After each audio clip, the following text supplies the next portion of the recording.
Assalamualaikum warahmatullahi wabarakatuh. Saya Alamet Ridho dengan NIM A1E1230069, Prodi Bimbingan dan Konseling Fakultas Keguruan dan Ilmu Pendidikan Universitas Jambi. Di sini saya akan memaparkan hasil laporan benchmarking berbasis studi banding di Rumah Sakit Jiwa Dr. Andes Soeharto Hirjan di Jakarta Barat.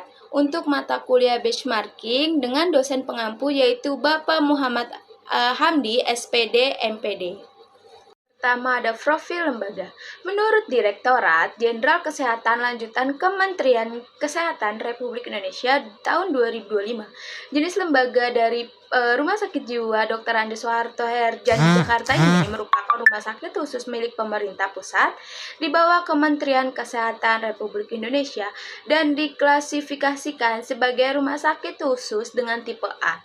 Nah, rumah sakit ini berperan sebagai rujukan nasional di bidang kesehatan jiwa dengan layanan unggulan seperti psikiatri anak dan remaja, psikogetriatri, dan yang ketiga rehabilitasi psikososial, yang keempat ada medical check up, dan yang kelima ada elektrofisiologi. Nah, keberadaan layanan unggulan tersebut menunjukkan bahwa di Rumah Sakit Jiwa Dr. Andes Soeharto Hirjan di Jakarta itu tidak hanya berfokus pada penanganan gangguan jiwa secara klinis, tetapi juga ada upaya pemulihan fungsi fisiologis dan sosial pasien di berbagai rentang usia. Sasaran layanan di Rumah Sakit Jiwa Dr. Andes Soeharto Hirjan di Jakarta mencangkup anak, remaja, dewasa, dan lansia yang mengalami gangguan kesehatan jiwa dan psikososial.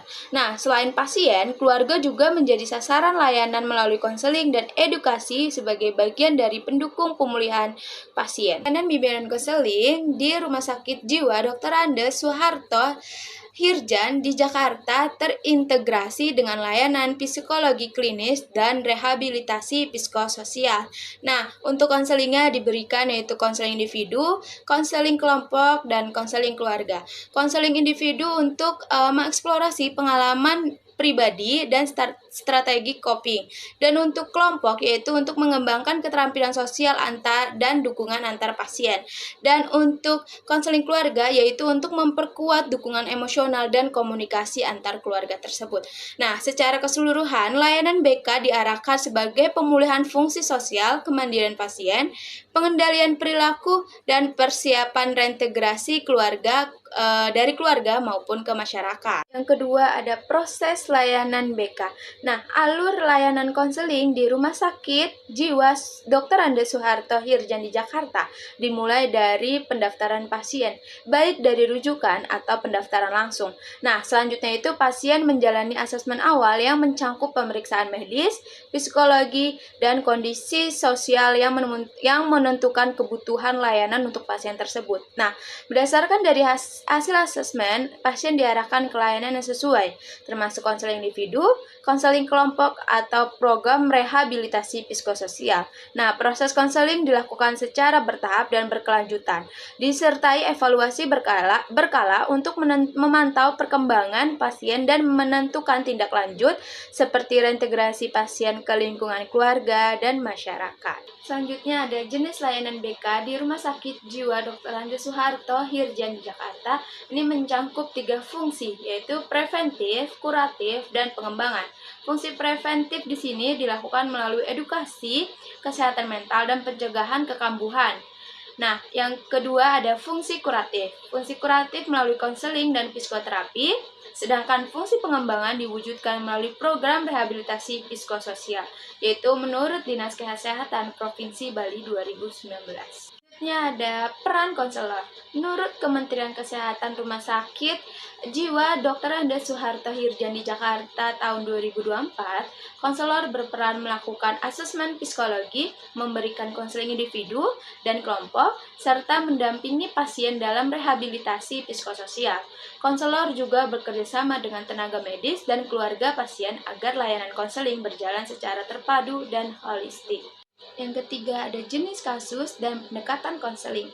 Jenis kasus dalam bimbingan konseling yang ditangani dalam Rumah Sakit Jiwa Dr. Andes Soeharto Hirjan di Jakarta yaitu meliputi gangguan jiwa seperti skizofrenia dan bipolar. Nah, selanjutnya ada gangguan emosional seperti depresi dan kecemasan. Selanjutnya ada penyesuaian diri dan fungsi sosial serta permasalahan adiksi dan konflik keluarga. Itu tuh menurut Direktorat Jenderal Kesehatan lanjutan Kementerian Kesehatan Republik Indonesia tahun 2025. Nah, untuk pendekatan konselingnya yaitu pendekatan konseling yang digunakan disesuaikan dengan kebutuhan pasien. Nah, menurut penelitian dari Dia Sukayati 2024, salah satunya itu pendekatan melalui Cognitive Behavior Therapy atau singkatannya itu CBT yang membantu pasien untuk memahami hubungan antara pikiran, perasaan, dan perilaku sehingga mampu mengurangi gejala psikologis dan meningkatkan harga diri. Keempat, ada analisis perbandingan. Perbandingan praktik layanan bimbingan konseling dengan teori BK yang telah dipelajari di kelas. Nah, pelaksanaan layanan BK di Rumah Sakit Jiwa Dr. Andes Soeharto Hirjan di Jakarta ini itu menunjukkan penerapan prinsip-prinsip teori BK yang telah dipelajari di kelas. Namun perbedaannya itu yang di Rumah Sakit Jiwa Dr. Andes Soeharto Hirjan Jakarta ini dikembangkan sesuai konteks rumah sakit jiwa. Dalam teori BK, proses konseling yaitu mencakup asesmen, perencanaan intervensi, pelaksanaan konseling, serta evaluasi dan tindak lanjut secara sistematis. Nah, praktik di rumah sakit jiwa mengikuti kerangka ini. Nah, sebelum menentukan jenis layanan, ada asesmen awal yaitu meliputi pemeriksaan kondisi medis, psikologi, dan sosial pasien.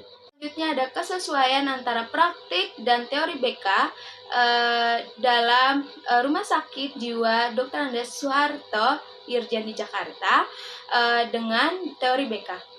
Terlihat dari hubungan konseling yang empati, profesional, dan berfokus pada kebutuhan pasien melalui konseling individu, kelompok, dan keluarga.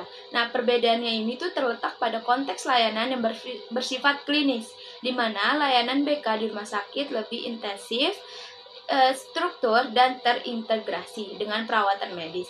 Sedangkan teori BK di kelas lebih menekankan pengembangan potensi individu dalam kondisi psikologis yang relatif stabil. Yang kelima ada refleksi akademik. Dari refleksi akademik ini ada 3 poin. Yang pertama ada kelebihan layanan BK di Rumah Sakit Jiwa Dr. Andes Soeharto Hirjan di Jakarta. Dan yang kedua ada keterbatasan atau tantangan dari layanan tersebut. Yang ketiga ada rekomendasi atau perbaikan.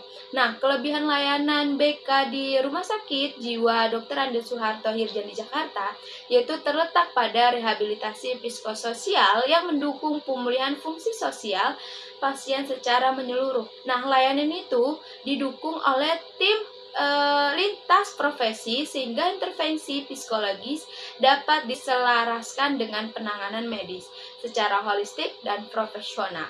Nah, yang kedua ada tantangan atau layanan.